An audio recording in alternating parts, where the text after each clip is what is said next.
Bonjour à tous, bienvenue sur la Prum, nouvelle vidéo, nouvelle preview. Aujourd'hui, vous avez vu mon maillot, on va parler de Norvège-Angleterre, une rencontre qui aura lieu samedi soir, donc avec deux nations, une qu'on attendait à ce niveau-là et une qu'on n'attendait pas forcément à ce niveau-là. Donc ça va être une très très belle rencontre. À mes côtés pour en parler comme d'habitude, Driss, comment tu vas? Ça va super, on a un autre quart de finale très intéressant avec une équipe un poil surprise et une Angleterre qui monte en puissance tout doucement, même s'il y a eu un peu de vagues contrairement à la dynamique de l'équipe de France. Mais ouais, ça reste un magnifique quart que j'ai hâte de voir. Je pense aller le deuxième C'est derrière ce que le j'allais te demander. France-Maroc. Ouais, c'est ce que j'allais te demander. Donc ça veut vraiment dire que c'est un quart qui m'intéresse et surtout c'est celui qui va mener à la plus grande head-watch de la Coupe du Monde. Peut-être en Argentine-Angleterre, donc j'ai hâte d'y être. C'est vrai que cette rencontre-là, quand tu la vois, quand tu te l'imagines avant la Coupe du Monde, tu te dis que c'est déséquilibré. Et là, aujourd'hui, j'ai pas l'impression que c'est tant déséquilibré. Donc Bah, c'est assez fou. Ouais. il y a une impression du côté de la Norvège qui est plutôt bonne, et puis surtout le fait d'éliminer un pays aussi emblématique que le Brésil, avec une certaine manière, parce que même si Bruno Guimaraes rate le péno en première mi-temps, tu as quand même une équipe qui arrive à mettre à bout une autre, tu vois. Donc forcément, ça donne une impression de supériorité, et la Norvège a réussi à me donner ça. Et puis, vu aussi leur qualification contre l'Italie, tu avais quand même des prémices de leur bon niveau de jeu, de leur solidarité, de tout ce qu'ils amènent avec eux pour aller au bout. Et au final, ils ont été récompensés du match négligé contre la France en poule. Donc ça leur a permis forcément de Et toi, garder du les coup, forces. comment tu juges le parcours de la Norvège depuis le début? Comment tu juges leur Coupe du Monde, sachant que on les avait pas vus depuis très très longtemps dans ce mondial? Je le trouve maîtrisé. Et puis enfin, tu vois l'équipe nationale d'Aland tenir son rang, tu vois. Ça fait un moment qu'on le critiquait parce que, enfin pas critiqué, mais qu'il n'était pas forcément, il pouvait pas répondre à ces critiques-là parce que c'est une équipe complète qui doit répondre à ça. Et lui, il est un peu en chef de meute. Et dans cette Coupe du Monde, j'y réponds aussi parce que sa saison à City a eu des hauts débats où il y avait des périodes où il était vraiment muet. Je crois cette année, il y a eu 10 matchs, hein, il me semble, où ça a été très compliqué sans but. Et là, pendant cette Coupe du Monde, on retrouve le Haaland qui marque dans n'importe quelle position, qui est omniprésent. Sur le but contre Gabriel, euh, il est limite nonchalant, il attend le bon moment, il sait que ça va venir, et puis il bat au duel Gabriel, l'un des meilleurs défenseurs dans les duels. Donc c'était incroyable à voir. Et voilà, j'ai hâte de voir encore ce que Haaland va proposer dans les duels. Là, ce serait un poil léger par rapport à quand même Gabriel Marquinhos. C'est une charnière qui a déçu, mais ça reste quand même une charnière de première ligue, donc ça reste d'être vraiment très, très disputé. Ouais, c'est vrai que la Norvège, finalement, je trouve qu'ils sont, ils ont commencé directement fort. En fait, on n'a pas eu besoin de temps d'adaptation pour eux, alors qu'on pourrait se dire que voilà, c'est une nation qui découvre en fait, parce que les joueurs n'ont jamais joué de mondial, donc ils découvrent en fait ce que c'est une Coupe du Monde. Et en fait, ils ont été dedans direct. Tu vois, on aurait pu s'imaginer un premier match contre l'Irak, ou peut-être qu'ils se font peur, ou peut-être qu'ils battent pas l'Irak tout simplement. Et en fait, tu gagnes le match facilement. Derrière, tu bats le Sénégal dans le match pour la C'était deuxième le match place. qu'il fallait gagner. Tu le gagnes. C'est avant le mondial, je Et, pense qu'il avait ouais, celui-là et avec la comme manière, cible. en plus, tu prends enfin, tu te fais un peu peur sur la fin, mais Ouais. globalement, la victoire, elle est méritée. Contre la France, bon, c'est autre chose parce que tu fais tourner toute ton équipe quasiment, je crois, 10 joueurs sur 11. Et derrière, tu bats la Côte d'Ivoire dans un match qui était quand même costaud. Tu Et bats le Brésil. et t'as été accrocheur contre la France, hein. Ouais, c'est ça. Parce qu'il y a un péno au retour des vestiaires qui te permet d'égaliser avant que Ouais. la France accélère. Mais en tout cas, ouais, le parcours, c'est vrai qu'il est impressionnant. Et en fait, là, très clairement, l'Angleterre est favori. Mais on se dit que la Norvège peut totalement faire l'exploit. Et est-ce que ce serait vraiment un exploit? Peut-être que oui, quand même. Parce que ça reste deux nations qui n'ont pas le même statut sur les dernières années. Mais en fait, quand tu regardes les équipes, ce serait pas tant non plus une surprise énorme. C'est plus une surprise que la Norvège sorte l'Angleterre ou le Maroc sort la France. Ah, bonne question. J'aurais plus dit. C'est dur, hein. C'est un peu similaire en fait, mais j'aurais peut-être dit Après, le Maroc. Ah bon? Ouais, Ah ouais, c'est plus une surprise. peut-être parce que la France, c'est la France, tu vois. Je trouve que la France sont quand même encore au-dessus de l'Angleterre Ouais. en termes de statut, de référence sur les dernières années, de victoire, tu vois. L'Angleterre, on les réfère vite au Le choc. duel se vaut, mais à une Le échelle Maroc est meilleur. Oui, différente. après le Maroc sur le papier est meilleur que la Norvège, mais tu vois, là tu mets Maroc-Norvège, je suis pas sûr que le Maroc s'amuse, hein. Ah non, non. Tu vois. Ah Donc non, en fait, loin de là. Loin de là. la Norvège, peut-être Surtout qu'on a. sur des matchs coup près comme ça. Ouais, et la Norvège, on a peut-être envie de les sous-coter un peu parce que dans l'équipe, t'as l'impression que si t'enlèves Haaland et Odegaard à la limite, que les joueurs en autour, on sait pas qui c'est. Mais en fait, c'est costaud de fou, quoi. Il y a pas mal de monde qui joue en Europe déjà. Il y a un joueur au milieu de terrain qui était en pleine révélation en Ligue Bodo des Glimt. Champions à Bodo Glimt. Mais c'est un peu le secteur défensif où sur le match, par exemple, contre l'équipe de France, tu as totalement fait tourner parce que tu savais qu'il fallait les faire reposer. Et c'est un secteur qui est un peu fébrile, mais bon, dans une Coupe du Monde, les matchs comme ça, comme on le voit avec le Maroc, des fois, les charnières centrales sont vraiment concentrés dans leur match, dans l'impact physique, donc forcément, ça compense. Et c'est pour ça qu'on a aussi des matchs des fois serrés, avec des équipes déséquilibrées sur le papier. Donc, moi, je pense que dans le débat qu'on va avoir par rapport à qui peut remporter ce match sur 90 minutes et peut-être plus, parce que la Norvège peut aussi fermer la rencontre s'il marque très tôt, on pourrait avoir un match très bourbier pour l'Angleterre. Surtout que l'Angleterre, à l'inverse, enchaîne les matchs où en fait tu sens qu'offensivement c'est exceptionnel, mais que défensivement à l'inverse c'est très friable, tu prends beaucoup de buts. Et Il y a eu une alerte aussi avec le Ghana en poule. Oui, c'est Ça ça. reste quand même une vraie interrogation, un match où vraiment tu es muet. Et puis Ouais. en plus, c'est même pas tu as beaucoup d'occasions et tu les mets pas, c'était très stérile. Donc attention à l'Allemagne, attention à l'Angleterre, pardon, de se perdre sur une physionomie de match qui te donne pas l'avantage ou vraiment que tu n'arrives pas à amener tous ces ingrédients qui t'ont permis de remporter ces matchs. Et puis surtout, le match face au Congo, parce que sur 1 heure, tu es mené et tu es obligé de t'en remettre à un exploit individuel d'un mec qui vraiment a pris les rênes. Pour Qui Harry Kane. Ah, merci. Non, mais en fait, sur ce match-là, moi, j'ai été vraiment surpris. Alors, j'avais le sourire tout le match. Mais en fait, tu sais, sur le deuxième but, la prise de balle, de me dire que en fait, il est capable de mettre de la vitesse dans son geste et vraiment prendre le pays sur son dos comme ça. Bah, c'est peut-être la première fois que j'ai eu cette sensation par rapport à Harry Kane, en fait. Il a été beaucoup critiqué sur les matchs à élimination directe, que ce soit en Ligue des Champions et avec le maillot de l'Angleterre. Et là, cette fois, bah, j'ai vraiment vu que... et en plus de l'équipe, tu vois. Parce que cette fois, l'équipe nous racontait un peu plus une histoire et un peu plus de solidarité. Tourelle a amené peut-être des gens qui... ou en tout cas, lui a amené une certaine symbiose ou créé quelque chose dans ce groupe pour qu'il permette d'être pas seulement une équipe de foot, mais aussi une famille et que dans les moments durs face au Congo, par exemple, bah, ils réussissent à être tous ensemble, même si Kane fait un énorme exploit individuel qui permet à l'Angleterre de passer. De toute façon, je pense que le modèle Deschamps, il s'en a un peu inspiré et il a raison, parce qu'on a vu que ça avait marché. C'est un changement de coaching aussi, Ouais. donc, par rapport au club. Et pour Kane, moi je trouve que le match contre le Congo a prouvé qu'il a définitivement passé un step. Parce que même à l'époque de Tottenham ou même au À début de 32 Bayern, ans. ouais, bah, mieux vaut tard que jamais. Mais tu vois, il marquait des buts avec l'Angleterre, mais c'est vrai que quand tu regardes les buts qu'il mettait, c'était pas forcément le but important dans le match important. C'était souvent les buts en phase de poule ou un but pour égaliser. Mais le fait de mettre un doublé, donc déjà tu t'égalises en fin de match et tu mets un but de fou pour donner l'avantage à ton équipe. Le deuxième, La célébration, là tu sens que vraiment il a passé un step. Derrière, contre le Mexique, il fait un but, une passe D contre contre le Mexique. ouais, c'est ça. Tu vois, il est dans une Coupe du Monde qui est exceptionnelle.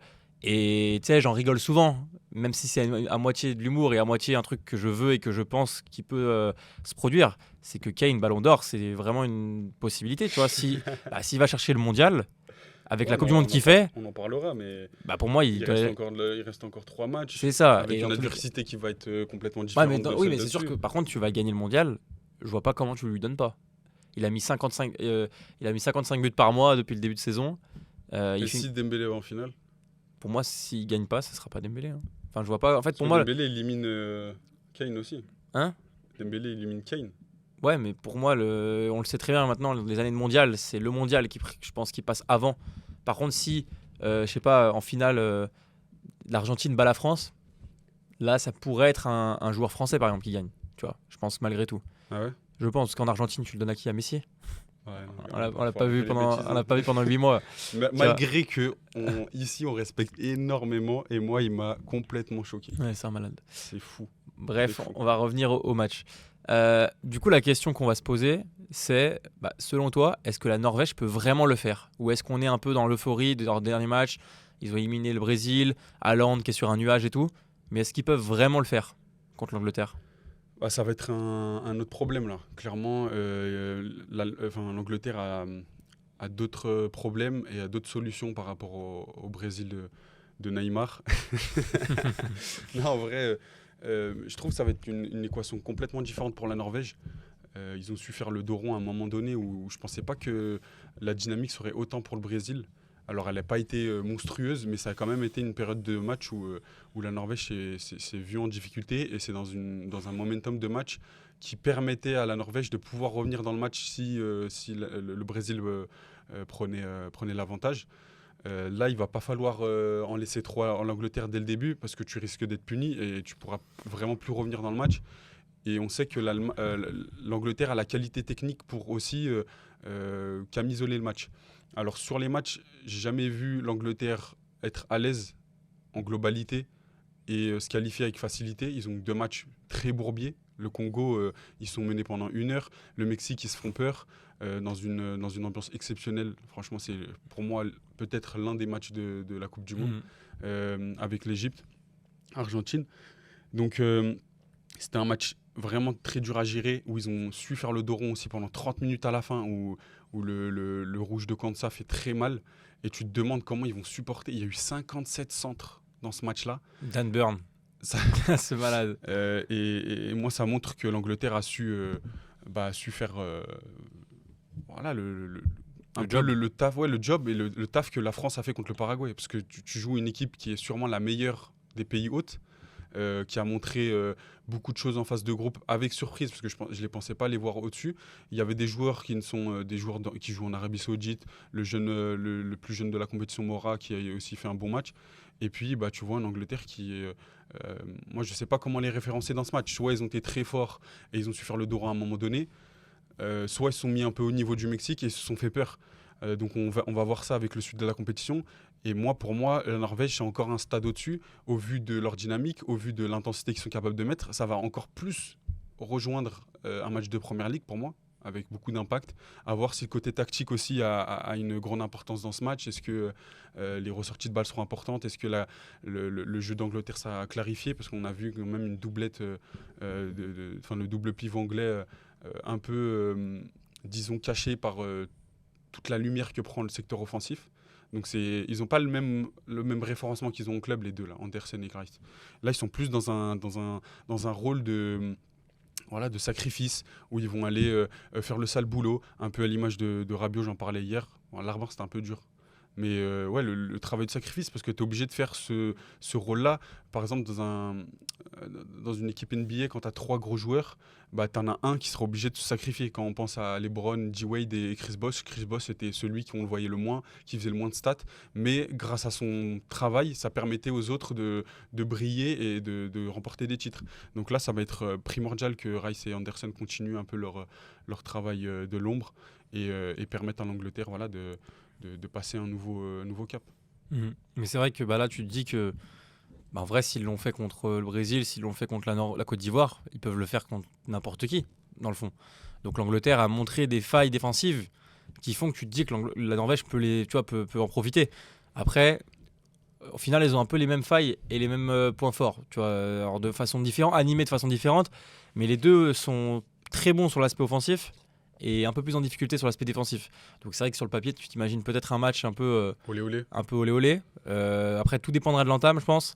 Si le match démarre fort avec un but d'une équipe, je pense que là, on pourra avoir un match avec 4-5 buts faciles. S'il y a une équipe qui presse dès le départ, ouais. Et c'est ce que j'imagine bien. J'imagine bien la Norvège presser fort, tu vois, dès le départ. Parce que vu qu'ils ont aussi eu un entame de match assez compliqué contre le Brésil, ça pourrait être une solution à ce début de match. Après, il faudra gérer aussi la fatigue.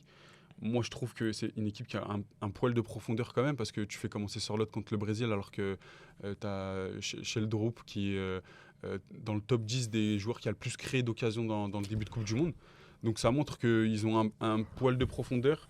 Nous, ça aussi, qui n'avait pas commencé un match, je crois que c'était le match précédent. Ouais, c'est possible. Pas avant le Brésil. Donc ça montre que devant, ils ont quand même un peu de ressources. C'est des joueurs qui ont beaucoup de dépenses énergétiques, donc forcément, c'est bien d'avoir des joueurs qui compensent. Tu fais jouer Sorloth dans un poste qu'il n'aime pas forcément, donc début de compétition, il est un peu plus dur, mais ça quand même, ça rajoute un peu de dissuasion chez les défenses adverses. Et puis contre le Brésil, ça a marché, parce que dans la globalité, ce match, tu le gagnes 2-0. Le penalty il arrive aux oubliettes sur un ballon long où voilà, il y a une faute un peu léger qui est sifflée. Et moi, je trouve que la Norvège, sur le match en globalité, ils ont été plus que solides. Mis à part, bien sûr, cette faute incompréhensible, parce qu'il y a vraiment faute pour le coup. Et c'était anticipable pour le défenseur. Donc, à voir comment la Norvège débute ce match. Je pense que ça va être vraiment très important de mettre vraiment beaucoup d'intention sur les 30 premières minutes pour espérer tenir jusqu'au bout. Ok. Toi, tu vois le scénario comment? Enfin, on va en parler, mais moi, je te parle plus du match un peu qu'on va voir. Bah, moi, je pense que ça va être ça, hein. Je pense que la Norvège va tenter de démarrer fort avec un gros pressing d'Haaland pour essayer de mettre en difficulté les défenseurs anglais à la relance. Et après, moi, je pense que ça va être un match avec beaucoup d'impact, beaucoup d'intensité. Je pense que ça va aller un peu dans tous les sens. Alors, est-ce qu'il va y avoir beaucoup de buts? Moi, je dirais plutôt oui. Après, Il y a tout franchement, pour. ouais, il y a tout pour. Et puis, voilà, moi, je pense que bah, la Norvège, ce serait une erreur pour eux d'essayer d'être en mode on va essayer de les contenir. Tu vois. Ouais. Pour moi, ils ont rien à perdre. Pour moi, ils ont rien à perdre. Donc, autant tout tenter, essayer de les bousculer, essayer de les presser, essayer de leur rentrer dedans. Et en fait, tu perds, bah tant pis. C'est, tu vois, pour moi, j'aurais pas une approche, tu sais. C'est dur de se dire ça en quart quand même. Bah, mais justement, c'est ce qui fait aussi leur force de faire ça. Donc, Ouais. moi, je changerais pas forcément de méthode. J'irais pas en mode, ouais, bon, on va aller sur un bloc bas, on va essayer de les attendre, de les contrer. Là, ils ont une méthode qui marche bien, avec la transition, de l'intensité, du pressing. Tu vois, alors peut-être l'adapter un minimum, mais pas faire non plus n'importe quoi. Mais je sais pas, moi, je serais pas en mode bloc bas, on essaie de contrer. Non, je pense que je serais sur un truc adapté, où tu vas quand même presser aussi, parce que bah, on sait qu'Haaland, c'est sa force. Quand t'as Haaland qui presse, en fait, même s'il te la prend pas, il te fait tellement peur que. En fait, il te fatigue. Tu sens quelqu'un arriver dans ton Il te dos, quoi. fatigue en fait, parce que tu dois jouer vite à chaque fois, tu dois prendre l'info, tu le vois arriver super fort, tu te dis qu'il va te mettre l'impact et tout, il va te rentrer dedans. Et en plus, ils les connaissent de la première ligue, donc ils savent très bien comment c'est. Donc ouais, pour moi, voilà, pour moi, la Norvège doit vraiment jouer le coup à fond, et pour ça, je pense qu'il faut pas qu'ils négligent le fait d'aller chercher le ballon très haut, d'aller presser, etc. Du côté de l'Angleterre, on en a un peu parlé. On a deux mecs qui ressortent beaucoup. On a un de tes chouchous, Jude. Jude Bellingham, et un de mes chouchous, Harry Kane. Du coup, la question qu'on peut se poser, c'est, n'hésitez pas à y répondre en commentaire, depuis le début de saison, qui est le vrai leader de cette équipe? Qui est le meilleur joueur de cette équipe? Bah, le début de compète, je pense qu'ils ont des matchs références tous les deux en fait. Dans l'aura que l'équipe arrive à mettre en place, arrive à dégager sur un match, avec l'importance de certains buts, avec l'importance de certains matchs. Et tu vois que en fait, ça fait leur force alors que c'était leur plus gros doute avant la compète. D'avoir renversé cette dynamique, d'avoir renversé un peu ce que tout le monde pensait, bah, je trouve que c'est déjà une victoire. Maintenant, il faut l'amener au bout. On a vu que sur ce début de complète, ils arrivaient à se compléter. Il y a disons quoi, des célébrations en commun, des trucs qui permettent de voir que le groupe vit bien. Et c'était très novateur par rapport aux anciennes compètes. Et moi, ce que j'arrive à mettre en avant aussi, c'est le fait que Kane arrive à jouer avec Bellingham et pas l'inverse. Parce qu'au Bayern, j'ai vu que depuis que Kane arrive au Bayern, il a du mal à jouer avec un vrai 10. Moussiala est un peu dans sa zone, donc quand il a été blessé, c'est vrai que Kane a pris bien plus l'emprise du jeu du Bayern, et ça a permis de retrouver celui de Tottenham qui touchait à tout, qui décrochait, et on l'a vu contre le Real sur des phases de relance, c'était le numéro 6, c'était la lampe de rancement alors qu'il est BU. Et Jude, complète surprise. Moi, je l'avais mis MVP du tournoi parce que en fait, il avait un tel frein cette saison avec les blessures, avec tout ce qui s'est passé avec Mbappé, Vinicius, etc. La non-cohabitation dans le jeu, alors que c'est des joueurs exceptionnels. Je me disais, il a trop engendré gardé de la frustration.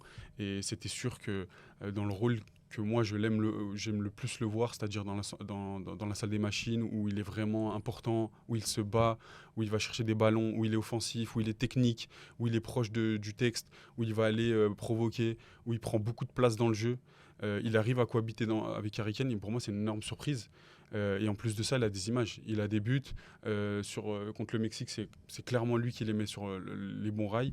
Et puis ça reste un leader en plus de la voix qu'il donne, mais sur le secteur technique.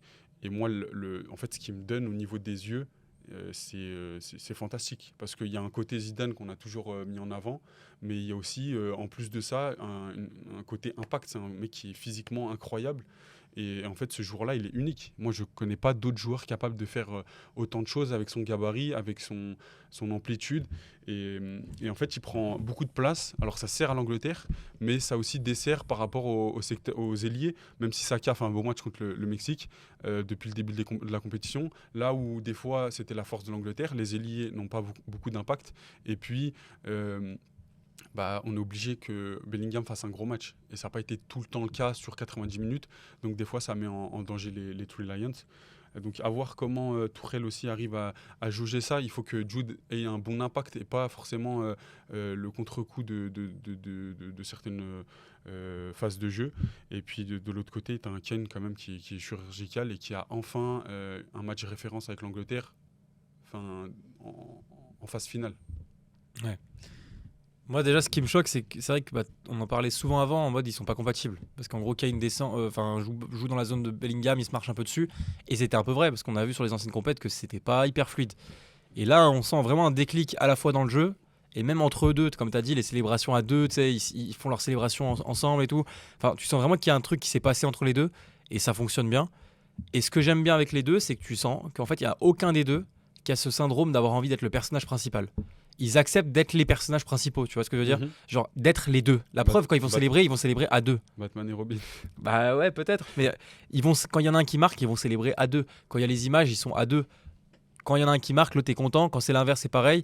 Il n'y a pas ce truc de vas-y, j'ai envie d'être le héros de cette équipe. Tu vois, on pourrait se dire que l'un ou l'autre a envie de l'être. Tu vois, parce que quand tu vois certaines sélections, j'ai plus l'exemple que j'avais en tête, mais il y a des sélections où tu as ce truc-là. Tu as l'impression qu'il y a des joueurs qui veulent être le héros, qui veulent faire gagner eux l'équipe, tu vois, quitte à pas faire la bonne passe à un moment parce qu'ils veulent tirer, tu vois. Et ça arrive dans le foot, on le sait. Il y a des joueurs qui ont envie d'être le personnage principal, et là, c'est pas le cas. Et je pense que ça va aussi peut-être avec le fait que Tourelle a aussi bien installé le truc, même si je pense qu'il y a aussi la personnalité de Kane et de Jude qui fait que... Qu'il fallait manager. Peut-être, après, Kane est quand même un joueur, je pense, qui a pris confiance peut-être un peu plus en lui maintenant, mais qui a toujours été très altruiste. Ça reste un gros caractère quand même dans un vestiaire, je pense. Ouais, mais c'est pas le mec qui veut forcément... Enfin, c'est pas le mec qui veut ramener toute la lumière sur lui, même si je pense que ça reste un numéro 9 qui veut marquer des buts. Donc en fait, il a envie. D'avoir de l'ego. Il a envie, tu vois. Mais c'est pas le mec le plus arrogant du football mondial, tu vois, dans les gros joueurs. Alors Jude, on a déjà eu des petits échos sur ça, mais finalement, là, ça marche très bien. On sent pas un mec parmi les deux qui veut ramener la lumière sur lui. Et ça marche sur le terrain, donc on espère pour l'Angleterre que ça va durer. Non. Pas pour l'Angleterre? Non. Tu veux la Norvège, toi? On va pas espérer pour l'Angleterre pour la fin de compétition, non, mais on leur souhaite que du bon. Mais... Ah ouais, après, moi j'ai de la famille à Londres. Ah. C'est faux. J'ai grandi du côté Tottenham. Mais ouais, on va pas leur souhaiter du tout. Mais en tout cas, c'est vrai que depuis le début de compète, même si tu peux référencer le match contre le Mexique de Bourbier à cause du rouge, ou alors qu'ils se sont mis en difficulté tout seuls, ils ont su faire une rencontre pleine dans un match qui était Bourbier sur une globalité. Et en fait, ça montre... à la fin du match, tu préfères voir les bons points de l'Angleterre qui a su s'en sortir dans un match aussi chaud. Parce que si tu rajoutais 30 minutes à cette rencontre, je ne suis pas sûr que je suis pas sûr que l'Angleterre passait. Et à la fois, voilà, tu as envie de quand même les mettre en avant parce que l'Angleterre est une sélection qui a tant déçu dans les phases finales, qui a perdu récemment 2 finales d'Euro. Donc ça montre que voilà, ils ont encore faim. En Coupe du Monde, ça a été beaucoup plus compliqué. Donc à voir comment ça se passe pour l'Angleterre dans cette fin de compétition. Et le match contre la Norvège va être encore un énorme step à franchir. Et c'est là après qu'on va rentrer dans les 2 derniers matchs, je pense, les plus fous. Est-ce que tu peux juste nous rappeler le dernier carré que tu avais pronostiqué dans les brackets? Dernier carré. C'était quoi tes demi? Moi, c'était Angleterre, Argentine et France, États-Unis. Ok, bon, toi c'est mort. Moi, je suis encore bien. Après, je suis pas allé sur des trucs de fou. T'as allé sur le quatuor de base, toi. Écoute. France, Espagne et Angleterre, Argentine. Ouais. Donc, ah non. Attends. Si, pardon. Si. Je crois que j'ai mis ça. Et en finale, j'avais mis. En fait, il y a toujours une surprise en demi. Donc moi, je pense pas qu'on aura Argentine. Pense pas qu'il y aura les 4? Peut-être Norvège. Hein. Ah ouais, peut-être la Suisse? La Suisse. Ce serait fou, la Suisse. Ils sont déjà allés en demi d'une Coupe du Monde? Je pense pas. Déjà, ça faisait 54 qu'ils n'étaient pas allés en quart. Donc, à ce qui paraît, ils ont fait une demande aux USA d'avoir Shaqiri qui puisse revenir dans l'équipe. C'est quoi ça? Ils ont appelé pour Alexander Fry et Xherdan Il Shaqiri. jouait à Chicago en plus, Shaqiri. Ça, je sais pas. Ça. Je t'avoue que j'ai arrêté de suivre Shaqiri depuis l'OL. Bah écoute, C'est on juste peut attaquer. après, en plus. On peut attaquer la dernière partie. Ton Ouais. scénario du match. Hier, j'ai commencé. Enfin, quand on a fait celui de France-Maroc. Donc, Ouais. je te propose de commencer. Quel est ton scénario du match pour Angleterre-Norvège? Moi, mon scénario, c'est. Alors, ça sera pas aussi détaillé qu'hier, mais je vois bien un doublé d'Haaland. Ok. Un doublé d'Haaland. Alors, je sais pas dans quel scénario ça pourrait se passer, mais je vois bien avoir une importance incroyable dans le match. Que la logique par rapport au référencement de la défense de l'Angleterre qui est un peu en difficulté sur ce début de compète quand elle a été sollicitée. Je vois bien Haaland prendre le dessus sur son coéquipier en club, Marc Guéhi. Donc ouais, un doublé et une réaction de l'Angleterre qui va peut-être tarder et qui va pas leur permettre d'aller en prolongation. Donc je vois bien 2-1 avec une réduction du score de Bellingham ou peut-être de Saka qui n'a pas encore marqué dans le mondial. Donc voilà, j'ai hâte. Je pense que Kane va souffrir de la comparaison avec Haaland sur ce match. Ah. Donc j'ai hâte. Et puis Mais je crois qu'il n'y a aucun joueur d'Angleterre qui a marqué en dehors de Kane et Bellingham depuis le début. il n'y a pas un... Je crois pas. Hein. À vérifier, mais. Attends, je vais regarder. Donc ouais, Peut-être que si, mais. Attends. sûrement que... Ah si, Rashford, ouais. Ah ouais. Déjà. Donc ouais, on pourrait tomber sur un match où Kane souffre de la différence. Faut pas trop lui en demander à Harry Kane. Je pense qu'un match où il a sauvé l'Angleterre, c'est pas mal.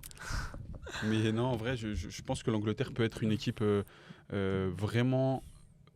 Enfin, je pense que la Norvège peut vraiment être un problème pour l'Angleterre. Parce qu'ils ont ce répondant athlétique. Ils vont avoir aussi de la finesse avec leur milieu de terrain qui sait jouer au ballon. Et ça, pour moi, ça m'a un peu étonné. Mais pour que la Norvège passe, il faudra un gros Odegaard.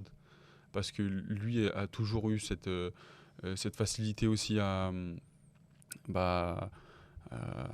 mettre en avant ses attaquants. Et puis il va rencontrer aussi son camarade de club. Donc il y aura pas mal de matchs dans le match. Et j'espère voir un Odegaard au niveau. Parce que cette saison aussi, il a été pas mal gêné par des blessures. Et il a été des fois en manque de rythme quand il est revenu. Donc ce sera à lui aussi de porter, parce que c'est aussi une tête d'affiche du côté de la Norvège. C'est un joueur qui joue dans un grand club européen et il a été titulaire dernièrement dans une finale de Ligue des Champions. Donc c'est aussi à lui d'élever le niveau. Victoire 2-1 pour moi de la Norvège. Ok. Bah, En écoute, 120 ou en 90, c'est à vous de voir. bah, écoute, je vois aussi un match qui va aller en prolongation. Ok. Mais moi, perso, je vois la victoire de l'Angleterre. Ok. 3-2.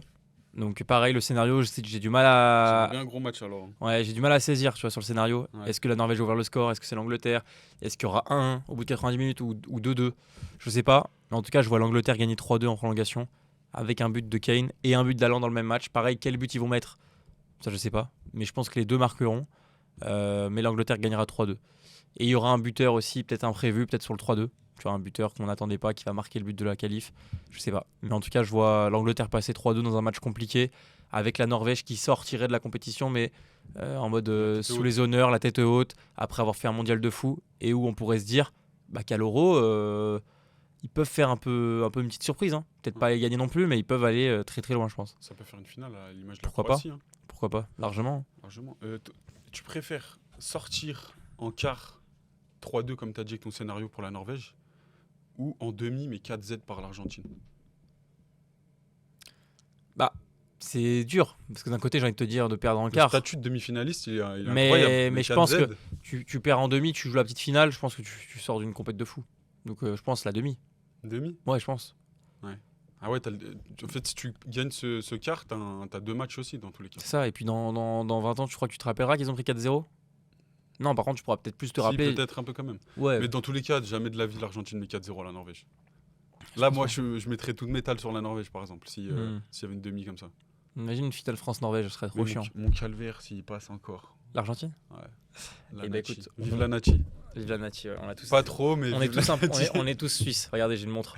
Bon, allez. Et bah écoute, bon match à tous. Bon match à tous. En espérant que on retrouve quand même un Angleterre-France en finale, parce que ça pourrait Me faire mal.